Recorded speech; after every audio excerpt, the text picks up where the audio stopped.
Welcome to Markets Now. I'm Michelle Rook along with Chuck Shelby, Risk Management Commodities. And we did have a mixed day in livestock, a higher day in the grains. I guess the big question, Chuck, is corn and wheat seeing a technical bounce. Obviously, we were way oversold, but do you think we'll see much follow through? Well, as oversold as we were, I think there's a good likelihood we can continue the rally.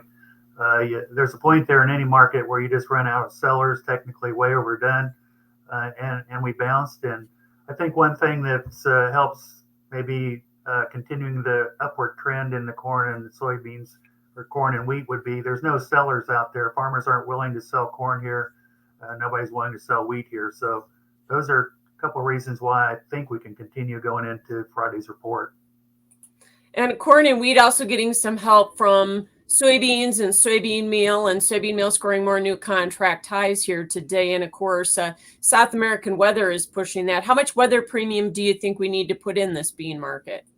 I think the market's slowly becoming aware of how bad Argentina is. It's early in the growing season, so with that in mind, the market still thinks, well, maybe we could see some rain. Brazil, on the other hand, is doing really well. So the question will become, can we take out the $15 level? One thing I think about that, if that does happen, I think farmers do have some orders in there to sell beans at $15. Yeah, and we kind of got up into a little resistance again today as well here. The other thing that's been interesting to watch, as I said, meal scoring new contract highs, South American weather, part of that.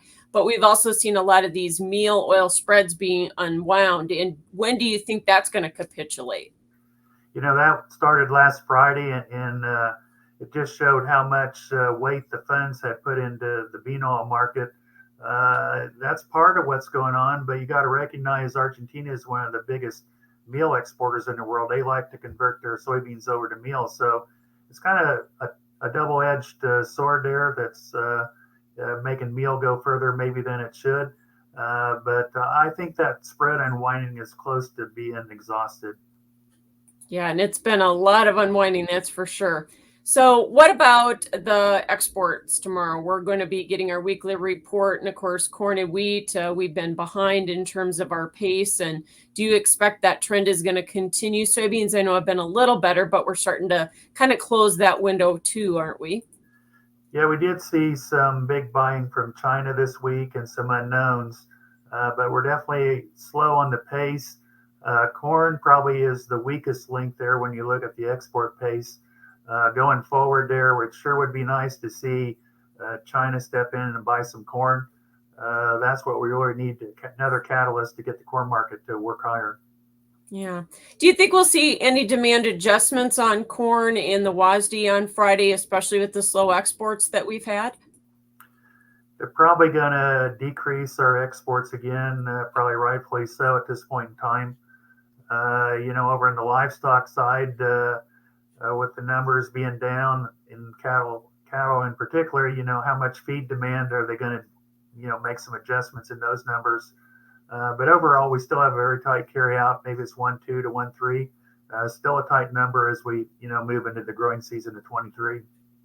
Are you expecting much in terms of any changes or revisions for either wheat or soybeans in the report or not? It seems like this report here in December, there's probably not going to be a lot of adjustments in it.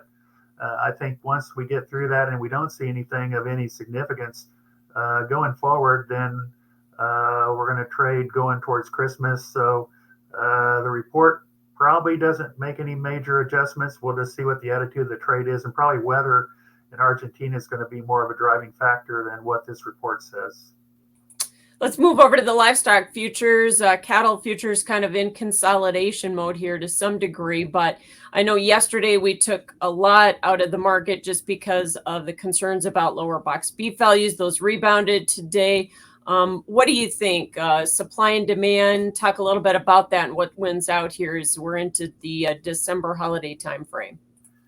Yeah, it's the time of the year where we get some pre-holiday buying, some demands there.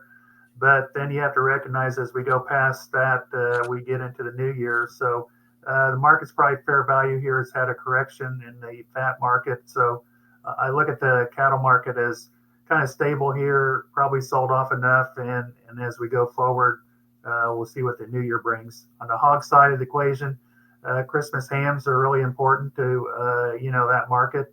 The hogs have had a rally. They've sold off, and I think we're just trading in a channel over in the hog market. Yeah. Cash trade this week on cattle. What do you think, Chuck? We've had 9 up weeks. Can we make it 10, or will we see the market set back a little softer this week? I kind of think we've had a big run. Any market that, surges as much as it has, I think we're probably due for a little bit of a correction. We also have year end coming. So does the fund money, how does it flow? That's important to the trend of any market. Mm-hmm. And I got to ask you on the hogs here, with China relaxing their COVID policies, is the market going to be optimistically building in some ideas for some demand at some point, or do we already have some of that built into the back end of the board?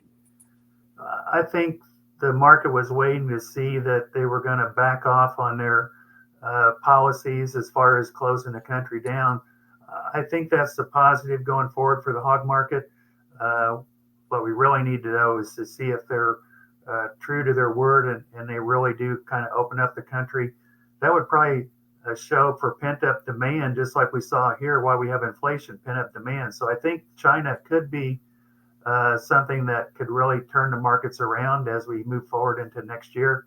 We just have to see how they adjust their policies and how they implement them.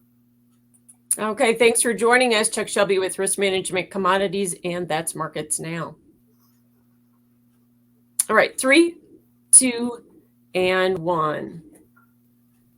Wednesday's market closes higher in the grains. Chuck Shelby, Risk Management Commodities, is joining us. And Chuck, nice to see some green on the board, but let's talk about soybeans. It's been a meal-led rally. South American weather, Argentina's been a concern. Can we keep going here, though, I think is the big question. I think without a weather pattern change of significance in Argentina, the market will continue to work higher. I think there's some levels up above technically that we'll try to obtain. And the big question to me is, can we go through $15 and sustain that? So right now, I'd say we're on a positive trend. I think the weather continues to be dry. So I think we're going to challenge $15. We'll see if we can break through. Yeah. How much more weather premium do you think we need to put in? Argentina's crop is certainly a much smaller portion of South America versus Brazil. That's where $15 becomes kind of a benchmark. And I think we could run out of steam there from the perspective of farmers selling. Another thing I'm looking forward to, though, as we look at Argentinian weather is eventually, if it stays this dry, I think it'll impact corn price too, because they're the third biggest exporter in the world of corn. I think the market's just waiting. If we got closer to pollination time and we still see drought conditions in Argentina, I think we could see some buying over in the corn market. Yeah, we certainly don't have much South American weather premium in the corn market right now. And of course, wheat has been problematic for the corn market, but we did see a bounce on Wednesday in both corn and wheat. Are the funds done selling there? Can we bounce now? It's one thing about the funds. I mean, they always reverse their positions. They tend to overdo it, whether it be up or down in our markets. So it just seems like they fooled a lot of people as far as what they intended to do, and they've overdone it in the wheat market. And I think, there's going to be short covering rally. The end of the year is coming up, so the funds like to balance up there, take their profits. So it seems logical over in wheat, as much as they sold it off, that we should be able to maintain some kind of rally in the next week or two.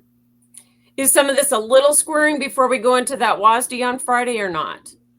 No, I don't think so. Generally, this report isn't that big of a market mover, and we've seen a lot of movement in our markets in the last 3, 4, 5 days. So I think the market's not going to react much to position squaring as it normally might have.